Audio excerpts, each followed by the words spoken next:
सभी को राम राम। कैसे हो आप सब? उम्मीद है आप सब बहुत अच्छे होंगे।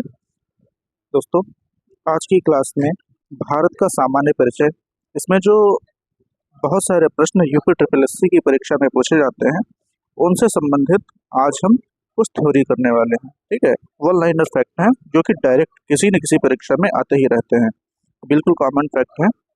और जैसा कि आपने थंबनेल पर देखा है, भारत का सामान्य परिचय, तो इस क्लास में आप लोगों को भारत के सामान्य परिचय से संबंधित बहुत सारे फैक्ट देखने को मिले हैं। इससे पहले क्लास स्टार्ट करते हैं, आप लोगों से एक निवेदन है कि आप सभी लोग हमारे चैनल को सब्सक्राइब जरूर करें ताकि इससे जुड़ी और भी अन्य वीडियो आप लोगों के सामने आती रहे। तो देखते हैं इसके लिए पहला जो टॉपिक है उसका नाम है मुख्य भूमि की तटीय सीमा की लंबाई और द्वीपों सहित तटीय सीमा की लंबाई कितनी है? 7516। ठीक है, कितनी है? 7516.67 किलोमीटर। द्वीप समूह अंडमान और निकोबार इसमें शामिल किए गए हैं। जो 7516 पॉइंट है, इसमें द्वीप समूह जो है अंडमान और निकोबार और लक्षद्वीप इसमें शामिल है पहले से। ठीक है, गृह मंत्रालय की रिपोर्ट के अनुसार भारत की रेखा की पुनर्गणना का परिणाम है। ठीक है, भारत की तटरेखा पुनर्गणना का परिणाम है, ऐसा इसमें बताया गया है। भारत की तटरेखा की पुनर्गणना गृह मंत्रालय द्वारा होती है। Ministry of the home affairs जो होते हैं ना, होम मिनिस्टर, वही जो है भारत की तटरेखा की पुनर्गणना के बारे में चर्चा की जाती है। नेक्स्ट, मुख्य भूमि की तटीय सीमा की लंबाई। अगर मुख्य भूमि बोला जाए, इसमें कोई द्वीप समूह शामिल नहीं है जैसे कि लक्षद्वीप और दूसरा अंडमान निकोबार, अगर इसमें शामिल ना किया जाए तो उसकी मुख्य सीमा कितनी हो जाती है? 6100 किलोमीटर। कितनी? 6100 किलोमीटर हो जाती है। और द्वीपों से ही तटीय सीमा की लंबाई कितनी थी? 7516। 7516.67। ये आपको ध्यान रखना है कि अगर मुख्य भूमि पूछा जाता है तो 6100 और कुल लंबाई पूछा जाता है जिसमें कि अंडमान निकोबार और लक्षद्वीप शामिल होते हैं तो 7516.67 किलोमीटर हो जाता है। क्लियर है? केंद्र शासित प्रदेश की अगर हम बात करते हैं, केंद्र शासित प्रदेश अंडमान निकोबार है। कौन कौन से? एक तो अंडमान निकोबार, दूसरा लक्षद्वीप, तीसरा पुडुचेरी, दमन द्वीप और दादरा नगर हवेली। ठीक है, एक इम्पोर्टेंट पॉइंट दे रखा है इसमें कि लक्षद्वीप कहाँ स्थित है? अरब सागर में स्थित है। इसी तरीके से अंडमान निकोबार कहाँ स्थित है? तो बंगाल की खाड़ी में। ठीक है, करते हैं नेक्स्ट। कुछ तटीय राज्य हैं।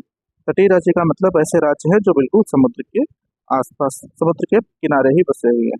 तो पहला नंबर है, जो एक तरफ से चलते हैं, पहला नंबर है गुजरात का, महाराष्ट्र का, गोवा, कर्नाटक, केरल, तमिलनाडु, आंध्र प्रदेश, उड़ीसा और पश्चिम बंगाल। ठीक है, कितने टोटल? 9 स्टेट है इसमें। कितने स्टेट है टोटल?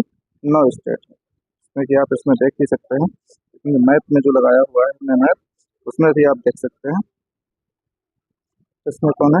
पहला तो गुजरात है, ये ऊपर दिख रहा है गुजरात, फिर है महाराष्ट्र, महाराष्ट्र के बाद छोटा सा इधर गोवा, फिर इधर कर्नाटका, फिर इधर केरल, केरल के बाद ये येलो कलर का तमिलनाडु, और तमिलनाडु के बाद ये रहा आपका आंध्र प्रदेश, आंध्र प्रदेश के बाद ये रहा उड़ीसा, आंध्र प्रदेश यहाँ तक गया, और ये रहा आपका उड़ीसा। तो कुल मिलाकर कितने हो गए? 9 राज्य हो गए। 9 राज्य। बात करते हैं भारतीय मानक समय रेखा। जो इंडियन स्टैंडर्ड टाइम है, तो भारतीय मानक समय रेखा प्रयागराज के मिर्जापुर से ली गई। कहाँ से आती है? प्रयागराज में मिर्जापुर, मिर्जापुर में भी एक क्षेत्र पड़ता है नैनी, यहाँ से। भारतीय मानक समय रेखा 5 राज्यों से होकर गुजरती है। कितने राज्यों से? 5 राज्यों से होकर गुजरती है। और वो कौन कौन से हैं? 5 स्टेट, वो है आपके उत्तर प्रदेश, मध्य प्रदेश, छत्तीसगढ़, उड़ीसा और आंध्र प्रदेश। ठीक है, उत्तर प्रदेश ये रहा आपका, देखो इसमें एक मैंने फिगर आउट किया है के लिए, ये था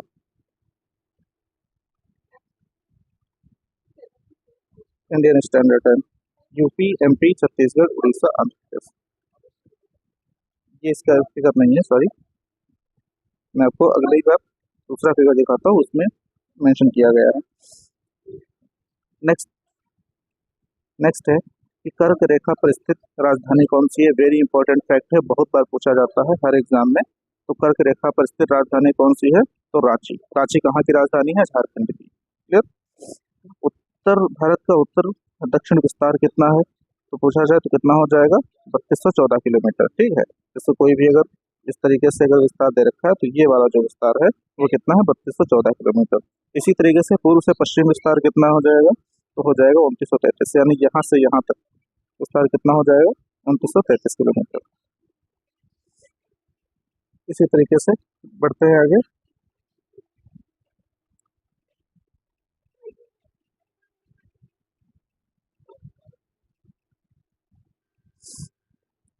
कर्क रेखा के निकट कुछ प्रमुख जो है स्थल हैं वो पूछे जाते हैं कई बार एग्जाम में। तो इसकी एक ट्रिक भी बनाई है हमने जिसका नाम है गरबा। गरबा मतलब होता है गांधीनगर।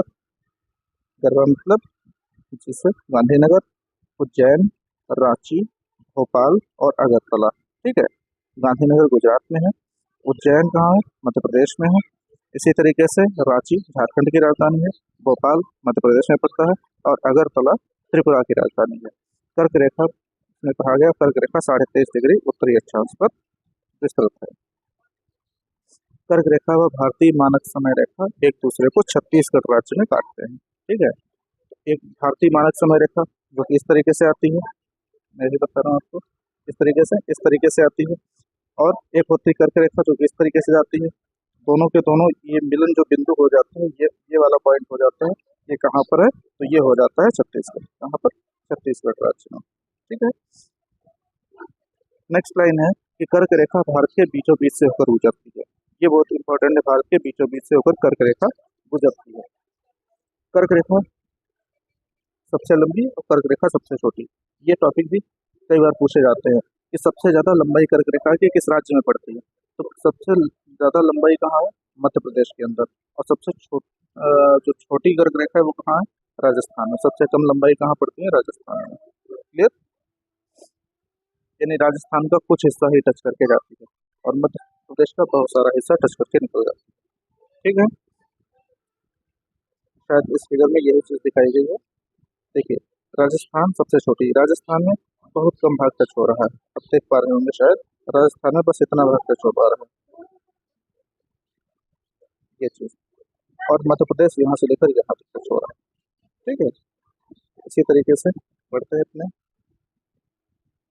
टॉपिक ऑफ कैंसर, यानी कर्क रेखा। कैसी रेखा है, पहली बात तो ये कोई रेखा है प्राकृतिक रेखाएं नहीं होती, नेचर ने नहीं बनाई, किसने, काल्पनिक रेखाएं मनुष्य ने बनाई, काल्पनिक रेखाएं। दूसरी बात, भूमध्य रेखा के उत्तर में, तो भूमध्य रेखा के उत्तर, भूमध्य रेखा बिल्कुल यहाँ 0 डिग्री, भूमध्य रेखा कहाँ भाई 0 डिग्री होती है। तो यहाँ पर 23.5 डिग्री ऊपर उत्तर की ओर जो होती है वो होती है कर्क रेखा। ठीक है, कितनी, कर्क रेखा। और कर्क रेखा 8 का मतलब है कि 8 राज्यों से होकर गुजरती है कर्क रेखा। भारतीय मानक समय रेखा, गृह मंत्रालय की रिपोर्ट के अनुसार भारत की तटरेखा की पुनर्गणना का परिणाम है, ये मैं ऊपर ही बता चुका हूँ। यह भूमध्य रेखा के उत्तर में स्थित है। यह रेखा प्रयाग के मिर्जापुर से ली गई है। ये सारे फैक्ट जो बता चुका हूँ। भारतीय मानक समय रेखा जो है वो 5 राज्यों से होकर गुजर रही है। 5 राज्य कौन कौन से, यूपी, एमपी, छत्तीसगढ़, उड़ीसा, आंध्र प्रदेश और पश्चिम बंगाल यहाँ पे नहीं है। ठीक है, कौन कौन सी है, यूपी, एमपी, छत्तीसगढ़, उड़ीसा और आंध्र प्रदेश। क्लियर है, ये 5 राज्य। बढ़ते हैं नेक्स्ट।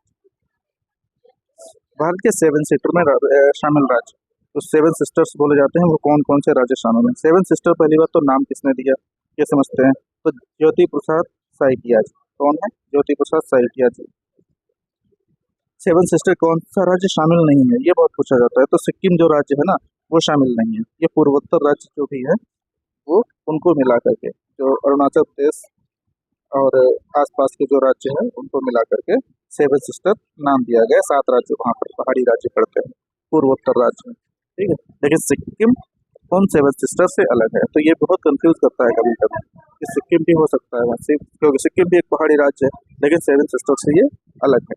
अगला है 7 सिस्टर में शामिल राज्य 7 हैं, मैंने आपको बता दिया है। कौन सा शामिल नहीं है, तो यहाँ पर आपका सिक्किम शामिल नहीं है, बाकी के एक चीज़ और आपको देखनी थी बस कि इंदिरा एक है भारत का सबसे उत्तरी बिंदु और भारत का सबसे दक्षिणी बिंदु। तो सबसे उत्तरी बिंदु कौन सा है? इंदिरा का। इसी तरीके से सबसे दक्षिणी बिंदु कौन सा है? केप कमोर। ऐसे सबसे ही एक है सबसे पश्चिमी बिंदु। पश्चिमी बिंदु कौन सा हो जाता है? बुहार मोती। और सबसे पूर्वी बिंदु हो जाता है किबिथु। कौन सा? किबिथु हो जाता है। क्लियर है?